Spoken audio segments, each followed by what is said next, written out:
Hi all, welcome to അഡക് enforcement Malayalam current affairs. ഈ ഒരു സെഷനിൽ നമ്മൾ നോക്കാനായിട്ട് പോകുന്നത് 2023 ജൂൺ മാസത്തിൽ PSC ബുള്ളറ്റിൽ വന്നിട്ടുള്ള പ്രധാനപ്പെട്ട കറണ്ട് അഫയേഴ്സ് ആണ്. പ്രധാനപ്പെട്ടത് എല്ലാം ഉൾക്കൊള്ളിച്ചിട്ടുണ്ട്. അപ്പോൾ നിങ്ങൾ മാക്സിമം ക്ലാസ് മുഴുവനായിട്ട് കാണാനായിട്ട് ശ്രദ്ധിക്കുക. എക്സാമിന് ഉറപ്പായിട്ട് യൂസ്ഫുൾ ആവുന്നതാണ്. കാര്യം നമുക്ക് 2023 കറണ്ട് അഫയേഴ്സിൻ്റെ ഭാഗത്ത് നിന്ന് ധാരാളം ക്വസ്റ്റ്യൻസ് എക്സാമിൽ കയറി വരുന്നുണ്ട്. അപ്പോൾ ഏറ്റവും പ്രധാനമായിട്ട് നമ്മൾ നോക്കേണ്ടതും PSC ബുള്ളറ്റിൻ തന്നെയാണ്. അപ്പോൾ സ്കിപ്പ് ചെയ്യാതെ മാക്സിമം മുഴുവനായിട്ട് കാണാനായിട്ട് ശ്രദ്ധിക്കുക. ഓക്കെ, കൂട്ടത്തിൽ തന്നെ മറ്റൊരു കാര്യം കൂടെ പറയാണ്. നമ്മുടെ അഡ 247 മലയാളത്തിൽ നമുക്ക് യൂട്യൂബിൽ നമ്മൾ ചെയ്യുന്ന ക്ലാസ്സസിൻ്റെ നോട്ട്സ് ഒക്കെ നിങ്ങൾക്ക് ആപ്പിൽ അവൈലബിൾ ആണ്. അതെങ്ങനെയാണ് എടുക്കേണ്ടതെന്ന് വെച്ച് കഴിഞ്ഞാൽ ആപ്പ് ഓപ്പൺ ചെയ്യുന്നു. ആപ്പ് ഓപ്പൺ ചെയ്യുന്ന സമയത്ത് ഏറ്റവും താഴ്ഭാഗത്തായിട്ട് നമുക്ക് കാണാം കമ്മ്യൂണിറ്റി എന്നുള്ളൊരു ഓപ്ഷൻ. ഇവിടെ ഏറ്റവും താഴ്ഭാഗത്തായിട്ട് ഇവിടെ കമ്മ്യൂണിറ്റി എന്നുള്ളൊരു ഓപ്ഷൻ ഉണ്ട്. അതിൽ ക്ലിക്ക് ചെയ്യുക. അതിൽ ക്ലിക്ക് ചെയ്ത് കഴിഞ്ഞാൽ എക്സ്പ്ലോർ ഗ്രൂപ്പ് എന്നുള്ളൊരു ഓപ്ഷൻ ഉണ്ട്. അതിൽ ക്ലിക്ക് ചെയ്യുക. അതിൽ സിൻഷിമിസ് ഫ്രീ PDF എന്നുള്ളൊരു ഫോൾഡർ ഉണ്ട്. അതിൽ ക്ലിക്ക് ചെയ്യുക. അതിൽ നിങ്ങൾ ക്ലിക്ക് ചെയ്ത് കഴിഞ്ഞാൽ ഇതുപോലെ നിങ്ങൾക്ക് നോട്ട്സ് ഡൗൺലോഡ് ചെയ്യാനുള്ള ഓപ്ഷൻ, ഡ്രൈവുകളിലായിട്ടാണ് നമ്മൾ നോട്ട്സ് അപ്ലോഡ് ചെയ്തിട്ടുള്ളത്. അപ്പോൾ ജസ്റ്റ് ഒന്ന് നിങ്ങൾ സ്ക്രോൾ ഡൗൺ ചെയ്ത് കഴിഞ്ഞാൽ അതിൽ ഡ്രൈവ് ലിങ്ക്സ് കാണാം. ജസ്റ്റ് ഒന്ന് ക്ലിക്ക് ചെയ്ത് കഴിഞ്ഞാൽ ഫ്രീ നോട്ട്സ് എന്നൊക്കെ പറഞ്ഞിട്ട് നോട്ട് കിടക്കുന്നത് കാണാം. അപ്പോൾ മാക്സിമം അതൊക്കെ യൂട്ടിലൈസ് ചെയ്യുക. അല്ലാതെ നമുക്ക് ആപ്പിലും കറണ്ട് അഫയേഴ്സ് അവൈലബിൾ ആണ്. അതെങ്ങനെയാണ് എടുക്കേണ്ടതെന്ന് ഞാൻ ലാസ്റ്റ് കാണിച്ചു തരാം കേട്ടോ. ശരി, അപ്പോൾ നമ്മൾ ആദ്യം നോക്കുന്നത് അവാർഡ്സ് ആണ്. പഠിക്കാനുള്ള എളുപ്പത്തിനാണ് നമ്മളിങ്ങനെ കാറ്റഗറൈസ് ചെയ്തിരിക്കുന്നത്. അപ്പോൾ ആദ്യം നമ്മൾ നോക്കുന്നത് അവാർഡ്സ് ആണ്. അവാർഡ്സിൽ നമ്മൾ ആദ്യം നോക്കുന്നത് മഹാകവി ഉള്ളൂർ സ്മാരക ലൈബ്രറി ആൻഡ് റിസർച്ച് ഇൻസ്റ്റിറ്റ്യൂട്ട് നൽകുന്ന ഏറ്റവും നല്ല കവിതയ്ക്കുള്ള മഹാകവി Ulloor award chief secretary VP ജോയിയുടെ കാണാമറ എന്ന കവിതാ സമാഹാരത്തിന് ലഭിച്ചു. ജോയി വാഴയിൽ എന്നാണ് അദ്ദേഹത്തിന്റെ തൂലികാ നാമം എന്നുള്ളതും അറിഞ്ഞിരിക്കുക. അപ്പൊ മഹാകവി ഉള്ളൂർ സ്മാരക ലൈബ്രറി ആൻഡ് റിസർച്ച് ഇൻസ്റ്റിറ്റ്യൂട്ട് നൽകുന്ന ഏറ്റവും നല്ല കവിതയ്ക്കുള്ള മഹാകവി Ulloor award chief secretary VP ജോയിയുടെ കാണാമറ എന്ന കവിതാ സമാഹാരത്തിന് ലഭിച്ചു. അപ്പൊ അദ്ദേഹത്തിന്റെ തൂലികാ നാമം ഓർത്തിരിക്കുക, ജോയി വാഴയിൽ. അപ്പൊ ജോയി വാഴയിൽ കാണാമറ ഉള്ളൂർ അവാർഡ്, ജോയി വാഴയിൽ കാണാമറ ഉള്ളൂർ അവാർഡ് എന്നുള്ളത് ഓർത്തിരിക്കുക കേട്ടോ. അടുത്തത് P. കേശവദേവ് ട്രസ്റ്റിന്റെ P. കേശവദേവ് സാഹിത്യ പുരസ്കാരം കവിയും സർവകലാശാല അധ്യാപകനുമായ ഡോക്ടർ ദേശമംഗലം രാമകൃഷ്ണനും, ഡയാബ സ്ക്രീൻ കേരള പുരസ്കാരം കരൾ രോഗവിദഗ്ധൻ ഡോക്ടർ സിറിയക് എബി ഫിലിപ്സിനും സമ്മാനിച്ചു. കേശവദേവ് സാഹിത്യ പുരസ്കാരം കവിയും സർവകലാശാല അധ്യാപകനുമായ ദേശമംഗലം രാമകൃഷ്ണനും, ഡയാബ സ്ക്രീൻ കേരള പുരസ്കാരം കരൾ രോഗവിരുദ്ധൻ സിറിയക് എബി ഫിലിപ്സിനും സമ്മാനിച്ചു. കേശവദേവ് സാഹിത്യ പുരസ്കാരം ദേശമംഗലം രാമകൃഷ്ണൻ, ഡയാബ സ്ക്രീൻ ആണെങ്കിൽ എബി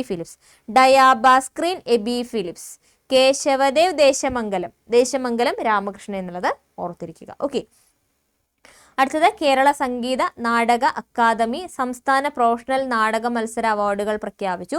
മികച്ച നാടകമായിട്ട് തിരഞ്ഞെടുക്കപ്പെട്ടത് 2 നക്ഷത്രങ്ങൾ. ഇതൊക്കെ ഒന്ന് ഓർത്തു വെക്കുക കേട്ടോ. 2 നക്ഷത്രങ്ങൾ മികച്ച നാടകം. മികച്ച നടൻ ബിജു ജയാനന്ദൻ. 2 നക്ഷത്രങ്ങൾ മികച്ച നാടകം. മികച്ച നടൻ ബിയു ജയാനന്ദൻ. മികച്ച നടി കലാമണ്ഡലം സന്ധ്യയാണ്. മികച്ച സംവിധായകൻ രാജേഷ് ഇരുളം മികച്ച സംവിധായകൻ. മികച്ച നാടകകൃത്ത് പ്രദീപ് കുമാർ കാവുംതറ. മികച്ച ഗായകൻ കല്ലറ ഗോപൻ. ഗായികയാണെങ്കിൽ ശുഭ രഘുനാഥ്. മികച്ച നാടകം എന്തായാലും ഓർത്തിരുന്നോളൂ, 2 നക്ഷത്രങ്ങളാണ്. മികച്ച നടനാണെങ്കിൽ ബിയു ജയാനന്ദൻ, നടിയാണെങ്കിൽ കലാമണ്ഡലം സന്ധ്യ എന്നുള്ളതും അറിഞ്ഞിരിക്കുക. ഓക്കെ, അടുത്തത് പ്രതിരോധ ഗവേഷണ സ്ഥാപനമായ DRDOയുടെ യുവശാസ്ത്ര പുരസ്കാരം കിട്ടിയിട്ടുള്ളത് പ്രതീക് സുരേഷ് കുമാറിന് യുവശാസ്ത്ര പുരസ്കാരം, DRDO യുവശാസ്ത്ര പുരസ്കാരം പ്രതീക് സുരേഷ് കുമാറിന് കിട്ടി എന്നുള്ളത് അറിഞ്ഞിരിക്കുക. അടുത്തത് ശാസ്ത്രമേഖലയിൽ നെതർലൻഡ് നൽകുന്ന പരമോന്നത ബഹുമതിയായ ഡച്ച് നോബൽ എന്നറിയപ്പെടുന്ന സ്പിനോസ പുരസ്കാരം കിട്ടിയത് ജോയിറ്റ ഗുപ്തയ്ക്കാണ്. സ്പിനോസ സമ്മാനം എന്നുള്ളത് ഓർത്തിരിക്കുക കേട്ടോ. ശാസ്ത്രമേഖലയിൽ നെതർലൻഡ് നൽകുന്ന പരമോന്നത ബഹുമതിയായ ഡച്ച് നോബൽ എന്നറിയപ്പെടുന്ന സ്പിനോസ സമ്മാനം കിട്ടിയിട്ടുള്ളത് ഇന്ത്യൻ വംശജയായിട്ടുള്ള ജോയിത ഗുപ്തയ്ക്കാണെന്നുള്ളത് ഓർത്തിരിക്കുക. ശാസ്ത്രമേഖലയിൽ നെതർലൻഡ് നൽകുന്ന പരമോന്നത ബഹുമതിയായ ഡച്ച് നോബൽ എന്നറിയപ്പെടുന്ന സ്പിനോസ സമ്മാനം കിട്ടിയിട്ടുള്ളത് ജോയിത ഗുപ്തയ്ക്കാണെന്നുള്ളത് അറിഞ്ഞിരിക്കുക. അടുത്തത് ബൾഗേറിയൻ സാഹിത്യകാരൻ ജോർജി ഗോസ്പിഡനോവിന്റെ ടൈം ഷെൽട്ടർ എന്ന നോവലിന് അന്താരാഷ്ട്ര ബുക്കർ പ്രൈസ് കിട്ടി. ജോർഗി ഗോസ്പിഡിനോവ്. അപ്പോൾ നമ്മൾ മലയാളത്തിൽ വായിക്കുന്നതും ഇംഗ്ലീഷിലുള്ള സ്പെല്ലിംഗും തമ്മിൽ വ്യത്യാസമുണ്ട് കേട്ടോ. ജസ്റ്റ് ഒന്ന് ഗൂഗിൾ ചെയ്യുക. Booker prize, international Booker prize 2023 എന്ന് സെർച്ച് ചെയ്ത് കഴിഞ്ഞാൽ ജോർജി ഗോസ്പിഡനോവ് നമുക്ക് കാണാം. അദ്ദേഹത്തിന്റെ ടൈം ഷെൽട്ടർ സ്റ്റാർട്ടിങ് ഓർത്ത് വെച്ചോളൂ. ജോർജി ഗോസ്പിഡനോവ് ഓർത്തിരിക്കുക. ജോർജി ഗോസ്പിഡനോവിന്റെ ടൈം ഷെൽട്ടർ എന്ന നോവലിനാണ് അന്താരാഷ്ട്ര ബുക്കർ പ്രൈസ് എന്നുള്ളത് ഓർത്തിരിക്കുക. അടുത്തത് പത്മരാജൻ സാഹിത്യ പുരസ്കാരമാണ്. മികച്ച നോവലിസ്റ്റ് ആരാണ്? എം മുകുന്ദൻ. മികച്ച നോവലിസ്റ്റ് എം മുകുന്ദൻ. കഥാകൃത്ത് BJ ജെയിംസ്. മികച്ച നോവലിസ്റ്റ് എം മുകുന്ദൻ. കഥാകൃത്ത് BJ ജെയിംസ് ആണ്. ചലച്ചിത്ര സംവിധായകൻ ലിജോ ജോസ് പെല്ലിശ്ശേരി. തിരക്കഥ ശ്രുതി ശരണ്യത്തിനാണ് തിരക്കഥയ്ക്കുള്ള പുരസ്കാരം കിട്ടിയിട്ടുള്ളത്. B32 മുതൽ 44 വരെ അതിനാണ് കിട്ടിയിട്ടുള്ളത് കേട്ടോ. ഓക്കെ, അപ്പോൾ പത്മരാജൻ സാഹിത്യ പുരസ്കാരം മികച്ച നോവലിസ്റ്റ് എം മുകുന്ദൻ, കഥാകൃത്ത് BJ ജെയിംസ് ആണ്. ചലച്ചിത്ര സംവിധായകൻ ലിജോ ജോസ് പെല്ലിശ്ശേരിയാണ്. തിരക്കഥ ശ്രുതി ശരണ്യത്തിനാണ് കിട്ടിയിട്ടുള്ളത് എന്നുള്ളത് ഓർത്തിരിക്കുക. അടുത്തത് കേരള ഫിലിം ക്രിട്ടിക്സ് പുരസ്കാരം 2022.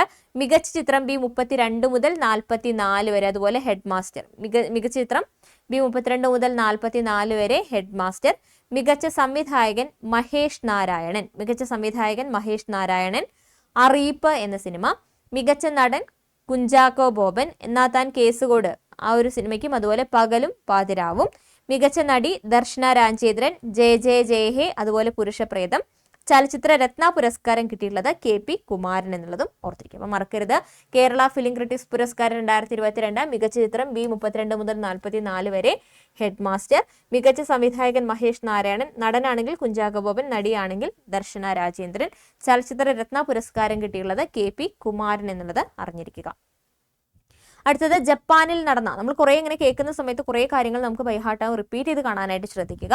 ജപ്പാനിൽ നടന്ന ഒസാക്ക തമിഴ് അന്താരാഷ്ട്ര ചലച്ചിത്രമേളയിൽ മികച്ച നടിക്കുള്ള പുരസ്കാരം ബോളിവുഡ് നടി കങ്കണ റണാവത്തിന് ലഭിച്ചു.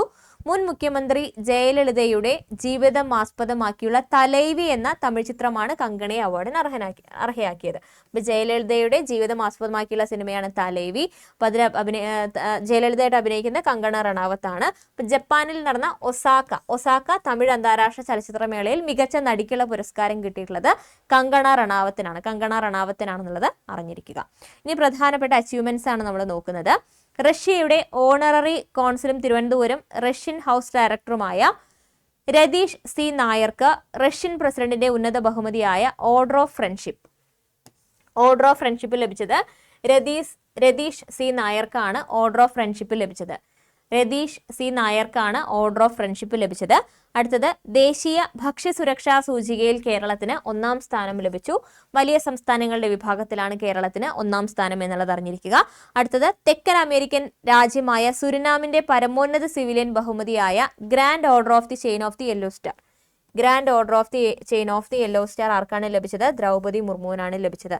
അപ്പോൾ സുരിനാമിന്റെ പരമോന്നത ബഹുമതിയാണ് എന്നുള്ളതും ഓർത്തിരിക്കുക. സുരിനാമിന്റെ പരമോന്നത ബഹുമതിയായ grand order of the chain of yellow star ആർക്കാണ് ലഭിച്ചത്? ദ്രൗപദി മുർമുവിനാണ് സുരിനാമിന്റെ പരമോന്നത സിവിലിയൻ ബഹുമതിയായ grand order of the chain of yellow star ലഭിച്ചത് ദ്രൗപദി മുർമുവിനാണെന്നുള്ളത് ഓർത്തിരിക്കുക.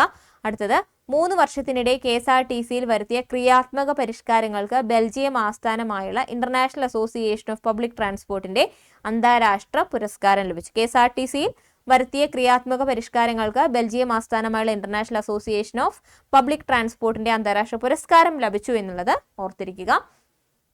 അടുത്തത് കേന്ദ്ര സർക്കാരിന്റെ ദേശീയ വിദ്യാഭ്യാസ റാങ്കിങ്ങിൽ IIT മദ്രാസ് തുടർച്ചയായ 5ാം തവണയും 1ാം സ്ഥാനത്തെത്തി. അടുത്തത് ബംഗളൂരു IISc ആണ് മികച്ച സർവകലാശാല. ദേശീയ തലത്തിൽ 24ാം റാങ്ക് നേടിയ കേരള സർവകലാശാലയാണ് കേരളത്തിൽ 1ാമത്. അതുകൂടെ ഓർത്തിരുന്നോളൂ കേട്ടോ. എഞ്ചിനീയറിംഗ് വിഭാഗത്തിൽ IIT മദ്രാസിനാണ് ഒന്നാം സ്ഥാനം, 23ാം റാങ്ക് നേടി. കോഴിക്കോട് NIT ആണ് കേരളത്തിൽ ഒന്നാമത്. മാനേജ്മെന്റ് വിഭാഗത്തിൽ അഹമ്മദാബാദ് IIM-നാണ് ഒന്നാം സ്ഥാനം. കോഴിക്കോട് IIM-ന് 3ാം റാങ്ക് ലഭിച്ചു എന്നുള്ളതും ഓർത്തിരിക്കുക. അപ്പോൾ കേന്ദ്ര സർക്കാരിന്റെ ദേശീയ വിദ്യാഭ്യാസ റാങ്കിങ്ങിൽ IIT മദ്രാസാണ് തുടർച്ചയായ 5ാം തവണ ഒന്നാം സ്ഥാനത്തെത്തിയത്. അതുപോലെ തന്നെ മികച്ച സർവകലാശാല കേരളത്തിൽ ഒന്നാമതുള്ളത് കേരള സർവകലാശാല എന്നുള്ളതും ഓർത്തിരിക്കുക. അടുത്തത് ബഹിരാകാശത്തെത്തുന്ന ആദ്യ അറബ് വംശജയാണ് സൗദി അറേബ്യയിൽ നിന്നുള്ള റയാന അൽ ബർണാവി. ബഹിരാകാശത്തെത്തുന്ന ആദ്യ അറബ് വംശജയാണ് സൗദി അറേബ്യയിൽ നിന്നുള്ള റയാന ബർണവി എന്നുള്ളത് ഓർത്തിരിക്കുക. അടുത്തത് ഇന്ത്യൻ പ്രധാനമന്ത്രി നരേന്ദ്രമോദിക്ക് പപ്പുവ ന്യൂഗിനിയയുടെ പരമോന്നത ബഹുമതിയായ grand companion of the order of Logohu. എന്താണ് grand companion of the order of Logohu? ഓർത്തിരിക്കുക. അതുപോലെ തന്നെ ഫിജിയുടെ പരമോന്നത ബഹുമതിയായ companion of the order of Fiji, ഇതും ലഭിച്ചു കേട്ടോ, ഓർത്തിരിക്കുക. പപ്പുവ ന്യൂഗിനിയയുടെ ബഹുമതി, അതുപോലെ തന്നെ ഫിജിയുടെ പരമോന്നത ബഹുമതിയും കിട്ടി. ആർക്കാണ് കിട്ടിയത്? പ്രധാനമന്ത്രി നരേന്ദ്രമോദിക്കാണ്. അപ്പോൾ എന്തൊക്കെയാണ്? പപ്പുവ ന്യൂഗിനിയയുടെ പരമോന്നത ബഹുമതിയായ grand companion of the order of Logohu, ഫിജിയുടെ പരമോന്നത ബഹുമതിയായ companion of the order of Fiji എന്നിവ ലഭിച്ചു എന്നുള്ളത് ഓർത്തിരിക്കുക. അടുത്തത് സോഷ്യലിസ്റ്റ് നേതാവ് മധു ലിമായയുടെ 100ാം ജന്മദിന ആഘോഷങ്ങളുടെ ഭാഗമായി നടന്ന ചടങ്ങിൽ മുൻ ലോക്സഭാംഗം പണ്ഡിറ്റ് റാം കൃഷ്ണ ശതാബ്ദി പുരുഷ പദവി ലഭിച്ചു എന്നുള്ളത് അറിഞ്ഞു വെച്ചിരിക്കുക കേട്ടോ. ഓക്കെ, അടുത്തത് വിയോഗങ്ങളാണ് നമ്മൾ നോക്കുന്നത്. പ്രശസ്ത യുവചിത്രകാരൻ മിഥുൻ മോഹൻ അന്തരിച്ചു. കരയിൽ നിന്നും കടലിലേക്ക് നീങ്ങുന്ന ഭാവനകൾ എന്ന പ്രശസ്ത ചിത്രകലാ പരമ്പരയുടെ സൃഷ്ടാവാണ്. അടുത്തത് കേന്ദ്ര കിഴങ്ങു വർഗ ഗവേഷണ കേന്ദ്രം മുൻ ഡയറക്ടറും പ്രശസ്ത മണ്ണ് ഗവേഷണ ശാസ്ത്രജ്ഞനുമായ ഡോക്ടർ CJ തമ്പി അന്തരിച്ചു. അടുത്തത് പ്രശസ്ത ഹോളിവുഡ് നടൻ ബാരി ന്യൂമാൻ അന്തരിച്ചു. 1971 പുറത്തിറങ്ങിയ വാനിഷിംഗ് പോയിന്റ് ആണ് താരത്തെ പ്രശസ്തനാക്കിയത്. അടുത്തത് 10 സെക്കൻഡിന് താഴെ 10 മീറ്റർ ഓടിയെത്തിയ ആദ്യ താരമായ അമേരിക്കൻ സ്പ്രിന്റർ ജിം ഹൈൻസ് അന്തരിച്ചു. അടുത്തത് ഫ്രഞ്ച് ചിത്രകാരിയും എഴുത്തുകാരിയും വിഖ്യാത ചിത്രകാരൻ പിക്കാസോയുടെ പ്രണയിനിയുമായിരുന്ന ഫ്രാൻസോ ജിലോ അന്തരിച്ചു. അടുത്തത് അശോക ചക്ര പുരസ്കാരം ഏറ്റുവാങ്ങിയ ആദ്യ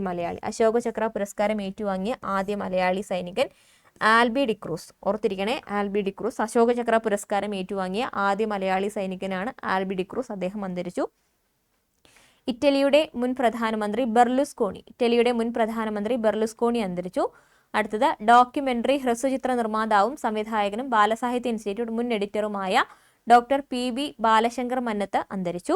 അടുത്തത് പ്രശസ്ത ഹാസ്യ നടനും mimicry കലാകാരനും TV stage കലാകാരനുമായ Kollam Sudhi വാഹനാപകടത്തിൽ മരണപ്പെട്ടു. അടുത്തത് ദൂരദർശനിലെ ആദ്യകാല ഇംഗ്ലീഷ് വാർത്താ അവതാരകയും പത്മശ്രീ ജേതാവുമായ ഗീതാഞ്ജലി അയ്യർ അന്തരിച്ചു. അതും അറിഞ്ഞിരിക്കുക. അടുത്തത് സാഹിത്യത്തിനും ഗവേഷണ മേഖലയ്ക്കും ഈടുറ്റ സംഭാവനകൾ നൽകിയ ഡോക്ടർ വെള്ളായണി അർജുനൻ അന്തരിച്ചു. 3 ഡീലിറ്റ് ബിരുദങ്ങൾ നേടിയ ആദ്യ ദക്ഷിണേന്ത്യക്കാരനാണ്. സർവ്വവിജ്ഞാനകോശം ഡയറക്ടർ, കേരള ഭാഷാ ഇൻസ്റ്റിറ്റ്യൂട്ട് ഡയറക്ടർ, സാക്ഷരതാ മിഷൻ ഡയറക്ടർ എന്നീ പദവികൾ വഹിച്ചിട്ടുണ്ട്.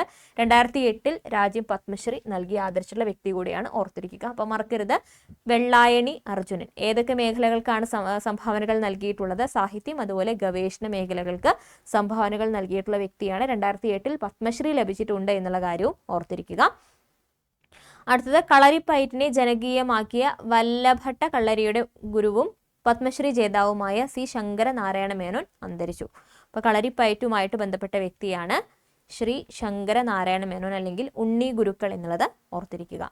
വിഖ്യാത ഗായിക ടീന ടർണർ അന്തരിച്ചു. റോക്ക് ആൻഡ് റോൾ രാജ്ഞി എന്നാണ് സംഗീത ലോകത്ത് അറിയപ്പെടുന്നത്. വിഖ്യാത ഗായിക ടീന ടർണർ അന്തരിച്ചു.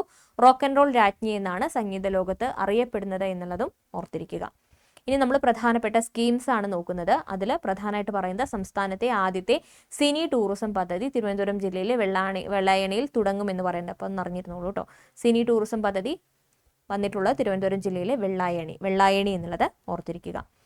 ഇനി ഇൻഡെക്സുമായിട്ട് ബന്ധപ്പെട്ട് വന്നതാണ്. കോവിഡ് കാലത്തെ ആരോഗ്യ മേഖലയിലെ മികച്ച പ്രവർത്തനങ്ങൾ പരിഗണിച്ച് നീതി ആയോഗ് ദേശീയ ആരോഗ്യ സൂചികയിൽ കേരളത്തിന് 1ാം സ്ഥാനം ലഭിച്ചു. കോവിഡ് കാലത്തെ ആരോഗ്യ മേഖലയിലെ മികച്ച പ്രവർത്തനങ്ങൾ പരിഗണിച്ച് നീതി ആയോഗ് ദേശീയ ആരോഗ്യ സൂചികയിൽ കേരളത്തിന് 1ാം സ്ഥാനം ലഭിച്ചു എന്നുള്ളത് ഓർത്തിരിക്കുക.